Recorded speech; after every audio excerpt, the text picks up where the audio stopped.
오늘 말씀에 나오는 내용은 이스라엘 민족 역사상 가장 감동스러운 그런 순간이 아닐까 싶습니다. 오늘 말씀은 성전 봉헌식을 이야기합니다. 다윗 왕이 최선을 다해서 이 성전을 지을 준비를 했죠. 이 준비가 자양분이 되었습니다. 그리고 솔로몬의 지도력이 더해져서 드디어 결실을 맺게 되는 것입니다. 성전 건축을 완료하고 봉헌식을 하게 됐다는 것이죠. 물론 그 모든 것을 이끌어 가시는 분은 하나님입니다. 그래서 하나님의 섭리 안에서 이 모든 것이 진행되었다. 이렇게 보면 틀림이 없는 것이죠. 솔로몬은 이스라엘의 모든 백성, 이 모든 백성들의 지도자들을 불렀습니다. 그래서 언약궤를 옮기도록 만들었습니다.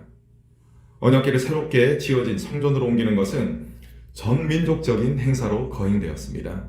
그래서 2절을 보시면은 에다님몰에 실시되었다라고 하는데 이것은 우리나라로 보자면 9월에서 10월에 해당되는 그런 시기라고 볼 수가 있습니다. 그때 추수 시기입니다. 그래서 사람들이 무척 바쁜 때입니다.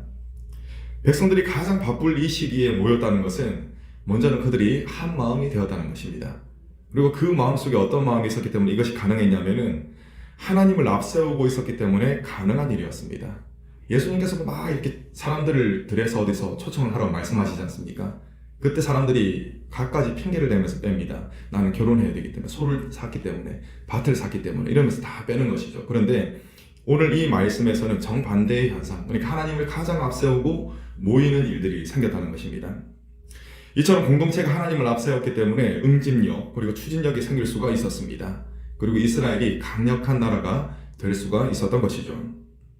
저와 여러분들 역시 하나님을 앞세움으로써 안 되는 역사가 아니라 되는 역사가 나타나기를 간절히 소망합니다. 그들이 뼈아팠던 그런 전철을 다시 밟지 않았습니다. 예전에 하나님의 이 언약궤를 수레에다 실으려고 하다가 사단이 났지 않습니까? 그 전철을 밟지 않고 하나님께서 명령하신 대로 제사장들이 언약궤를 메어서 옮겼습니다. 제사장들이 언약궤를 지성소에 안치하고 나오자 구름이 성전에 가득했다라고 증언하고 있습니다. 이는 하나님께서 함께 하신다는 것을 보여주는 상징적인 현상이었습니다. 이것을 통해서 그분의 백성들과 함께 하시고자 하시는 그 하나님의 마음을 우리가 엿볼 수가 있는 것입니다.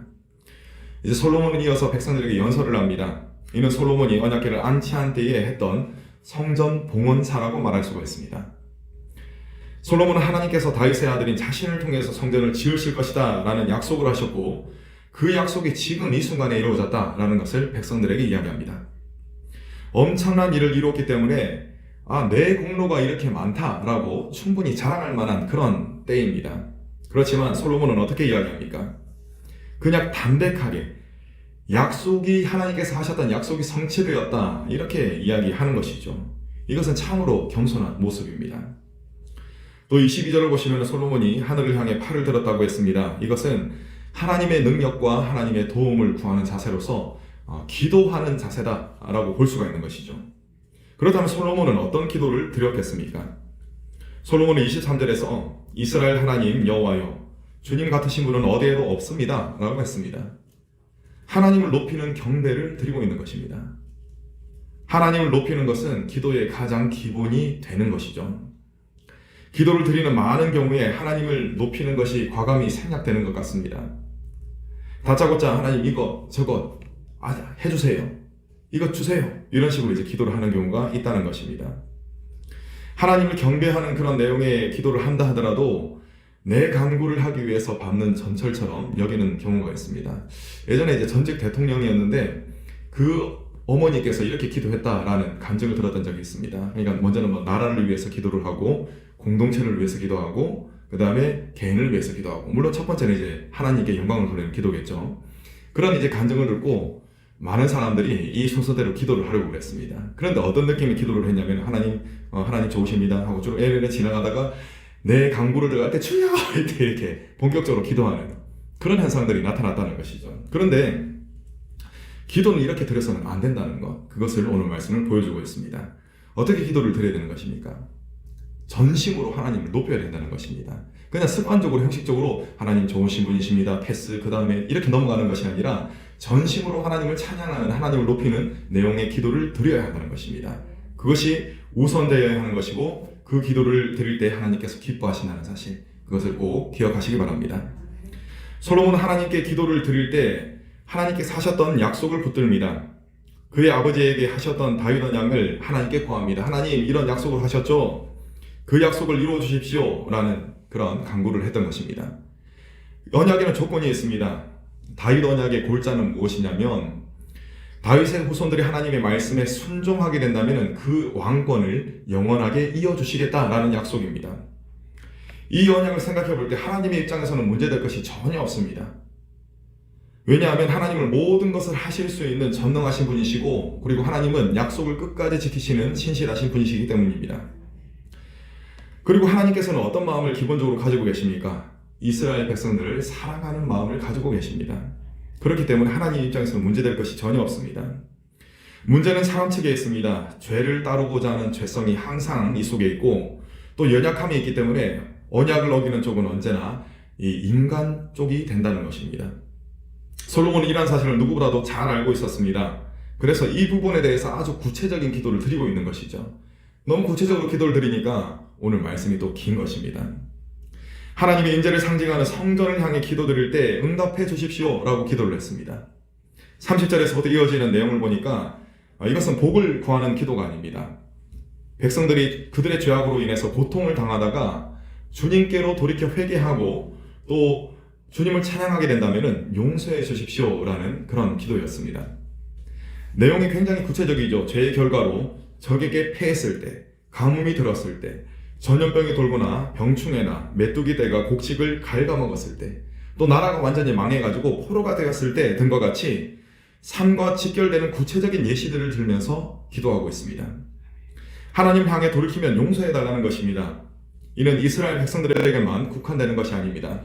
41절을 보니까 외국인이, 이방인이 하나님을 경외하는 마음으로 기도할 때에도 이스라엘 백성들의 기도하는 것과 마찬가지로 응답해 주십시오 라는 기도를 드리고 있는 것입니다. 여러분, 솔로몬이 왜 모든 사람, 그러니까 이스라엘 백성들뿐만 아니라 이방인까지도 모든 사람의 기도를 들어주십시오 라고 왜 요청했겠습니까? 자, 46절을 보니까 범죄하지 아니하는 사람이 없사오니라고 했습니다. 한 사람도 없다는 것이죠. 모든 사람이 연약해서 반드시 죄를 짓기 때문에 그렇습니다. 이방인도 그렇고 택함을 받았던 이스라엘 백성도 그렇습니다. 따라서 죄와 허물이 있는 모든 인간에게는 반드시 하나님의 도우심이 필요하다는 것입니다. 솔로몬은 기도자들의 사정을 살피시는 하나님의 긍휼을 의지하면서 기도를 드리고 있습니다. 하나님, 내가 잘했죠? 그러니까 들어주십시오. 그것이 아니라 하나님, 불쌍히 여겨주십시오 라는 자세로 나아가고 있습니다. 여러분, 살아가다 보면은 어떤 순간이 있냐면은 나 스스로 나 자신에게 실망할 때가 있습니다. 그리고 때로 절망감을 느낄 때가 있는 것이죠. 이때 나를 포기하고 체념하며 살아가는 것은 하나님을 멸시하는 행위임을 알아야 합니다. 왜냐하면 하나님은 어떤 때에도 나를 긍휼히 여기시는 분이시기 때문에 그렇습니다.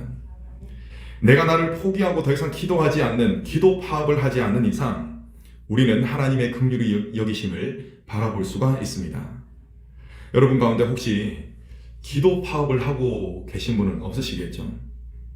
여러분, 기도의 자리에 있어도 기도 파업을 할 수 있다는 사실을 아십니까? 좀 이제 섬찟하시죠? 기도의 자리에 있는데 왜 기도 파업을 하는 것인가? 기도는 하고 있는데 하나님에 대한 기대가 전혀 없다면 그것이 바로 기도 파업인 것입니다. 그냥 하나님에 대한 그 기대가 없어요. 그냥 습관적으로 그냥 가는 것입니다. 안 가면 그냥 찜찜해서 가는 그런 기도의 자리에 있다고 할지라도 기도 파업을 하는 것이라는 것입니다. 내 기도가 하나님에 대한 기대가 없이 단순한 원망과 푸념을 쏟아놓는 것이라면 또 나는 기도의 자리에서 기도 파업을 하고 있는 자가 된다는 것입니다. 여러분, 우리는 이 사실을 기억할 때 기도 파업을 하지 않는 자가 됩니다. 어떤 사실입니까?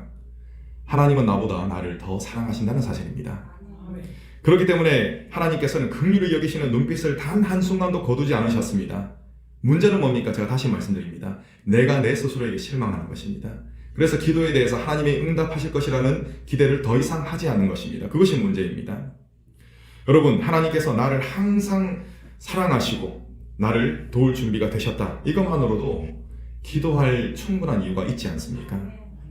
바다보다 더 넓으신 하나님의 사랑을 기억하시고 앞으로 기도하실 때 하나님을 기대하며 믿음의 기도를 드리시는 저와 여러분 되시기를 간절히 축원합니다.